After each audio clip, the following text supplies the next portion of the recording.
மேலும் காணப்படுகிறவைகளை அல்ல, காணப்படாதவைகளை நோக்கி இருக்கிற நமக்கு அதி சீக்கிரத்தில் நீங்கும் லேசான நம்முடைய உபத்திரவம் மிகவும் அதிகமான நித்திய கனமகிமையை உண்டாக்குகிறது.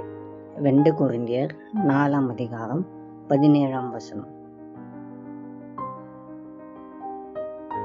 தங்கள் வாழ்க்கையில் மூடப்பட்ட கதவை ஏமாற்றத்துடனும் வருத்தத்துடனும் பார்த்து கொண்டே விரக்தியினால் நாட்களை வீணடிப்பவர்கள் பலர் உண்டு. ஆனால் ஒரு கதவு மூடப்பட்டால் மற்றொரு கதவு திறக்கும். தங்கள் கவனத்தை திறக்கப்பட்ட கதவின் மீது செலுத்தி புதிய வாய்ப்பிற்காய் ஆண்டவருக்கு நன்றி சொல்லி வாழ்க்கையை தொடர்பவர்களே சாதனையாளர்களாக விளங்க முடியும். உங்கள் ஜெபம் புதிய கதவினை திறக்கும் சாவியாகும். அன்பின் பரலோக பிதாவே, உமக்கு நன்றி செலுத்துகிறோம்.